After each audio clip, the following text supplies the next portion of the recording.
Hello everyone, welcome to Malacca Srinu channel. మనం ఈరోజు పూరి మరియు పూరి కర్రీ, బంగాళదుంప మరియు బఠానీ కర్రీ ఎలా తయారు చేయాలో మా మిస్సెస్ చేస్తుంది. నేను చక్కగా చూస్తున్నాను వీడియో చేయడానికి. ఎలా చేస్తున్నామో ఏం చేస్తున్నామో నాకైతే ఏం తెలియట్లేదు, కానీ చెప్తున్నాను వన్ బై వన్. ఇది కనుక ఫాలో అయితే కనుక డెఫినెట్గా 100% మంచిగా వస్తుంది. సో మనం ముందుగా 3 కప్పుల గోధుమ పిండిని మనం తీసుకోబోతున్నాం. దానికి కొంచెం సాల్ట్ పైకేసి దాన్ని గ్రేడియంట్గా చేసుకొని మిక్స్ చేసుకుంటున్న వాటర్ని కూడా తగినంత వాటర్ వేసుకోవాలి. మెల్లమెల్లగా వాటర్ అనేది వేసుకోవాలి, ఎందుకంటే అంతా ఒకేసారి వేసుకుంటే కనుక అది గడ్డ కట్టే ప్రమాదం కూడా చాలా ఉంది, కనుక చాలా జాగ్రత్త వహించాలి. సో మనం వాటర్ని అయితే కొంచెం కొంచెంగా మ్యాగ్రేట్ చేసుకుంటూ దాన్ని అలా అలా అలా అలా చేత్తో చక్కగా కలుపుకుంటూ దాన్ని మనం పూరీలు చేయడానికి ఒక ముద్దగా పక్కన పెట్టేసుకుందాం. సో అదే మనం చూస్తున్నాం. చక్కగా చేతులతో కసాబెసా అని కలిపేస్తూ మనకు ఆల్మోస్ట్ తయారైపోయింది ఆ ముద్ద అనేది. దాన్ని తీసుకొని మనం కంప్లీట్గా ఒక బౌల్లో పెట్టేసి 20 మినిట్స్ మనం అలా పక్కన ఉంచేసుకోవాలి. దానిపైన కొంచెం కొంచెం ఆయిల్ అలా రాస్తుంటే చక్కగా చల్లగా జారుతూ మెగమగ మెరిసే పూరీలు అనేది మనకు సిద్ధంగా అవుతాయి. అందులో స్టవ్ ఆన్ చేసేసుకొని దాని మీద పూరీ కర్రీ తయారు చేసుకుందాం. ఈ 20 మినిట్స్లో మనకు చాలా సమయం ఉంది కనుక ఈలోపు మన కర్రీ చేసుకుంటే కనుక మనకి చాలా టైం ఉంది. మనం అందుకే వేయించినటువంటి అప్పుడే ఉడకబెట్టిన బంగాళదుంపలు మరియు కొంచెం వెల్లుల్లిపాయలు, అలాగే అల్లం, కరివేపాకులు, అలాగే సన్నగా తరిగినటువంటి ఉల్లిపాయలు, టమాటాలు కూడా వేసుకున్నాం. మొదటగా మనం పచ్చిమిర్చి వేసుకుందాం. తర్వాత కచ్చాపచ్చిగా తయారు చేసుకున్నటువంటి అల్లం వెల్లుల్లిని కూడా అందులో వేసుకుందాం. వెంటనే దాంతోపాటుగా మనం సన్నగా కట్ చేసుకున్నటువంటి ఉల్లిపాయలు మరియు టమాటాలను కూడా వేసేద్దాం.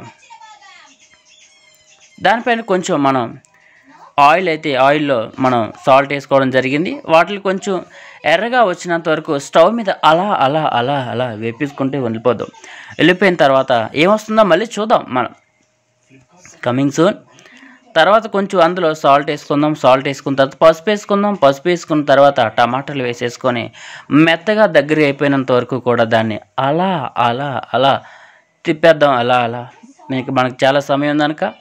సో దట్ తర్వాత బాగా వేగిపోయిన తర్వాత మనం ఇప్పుడు 3 టేబుల్ స్పూన్లటువంటి కారం మనం తగినంత కారం దానికి వేసుకుంటే కనుక ఇప్పుడే మనకి చక్కని రుచి అనేది, స్మెల్ అనేది అద్భుతంగా వచ్చేస్తుంటుంది. తర్వాత జీలకర్ర పొడి, తర్వాత ఏమొచ్చి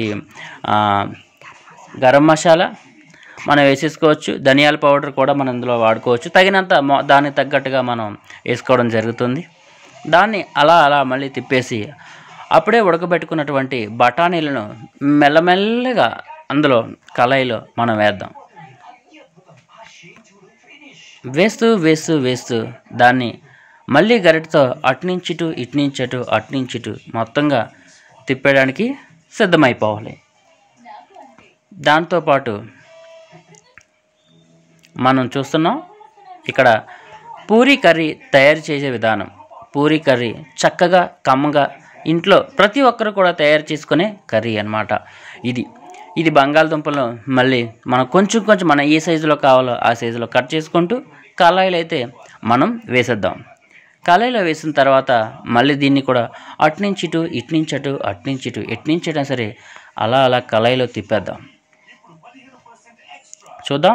మనం దాంతో పట్టుకొని దాన్ని మొత్తం అంతా కలిపేసుకొని కొద్దిగా మొత్తం అంతా బాగా వేగినంత వరకు కూడా కలిపేసుకుంటూ మన ఫ్లేమ్ అనేది మనం మీడియం ఫ్లేమ్లో పెట్టుకుంటే కనుక డెఫినెట్గా మనకి మంచిగా ఉడకడం అనేది జరుగుతుంది. దాని తర్వాత ఒక గ్లాస్ వాటర్ అనేది మనం కళాయిలో పోసుకున్నట్లయితే కనుక బాగా కలుసుకొని మీడియం ఫ్లేమ్లో పెట్టేసి దాన్ని మూత వేసి అలా వదిలేద్దాం. అప్పుడు మనం 20 నిమిషాలు పక్కనుంచుకున్నటువంటి మైదా పిండి ముద్దని మనం దీన్ని పక్కన తీసుకొని దాని మీద కొంచెంగా పౌడర్ అలా పోసిన తర్వాత చకాచక అని చపాతీలు కూడా తిప్పి పామేద్దాం.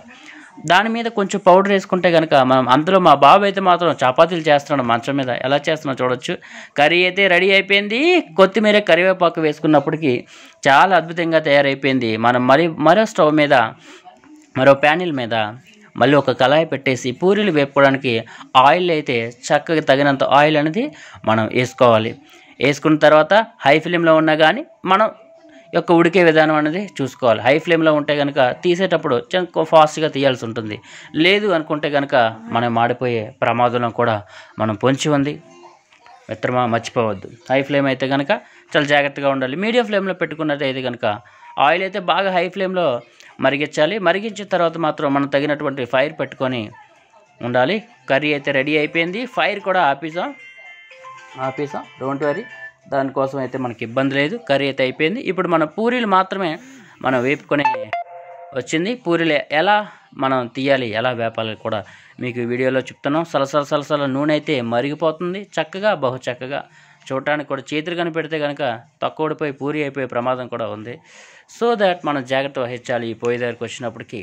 సో పూరి అయితే మనం వేసిన తర్వాత చాలా అద్భుతంగా పూరి అయితే పొంగింది.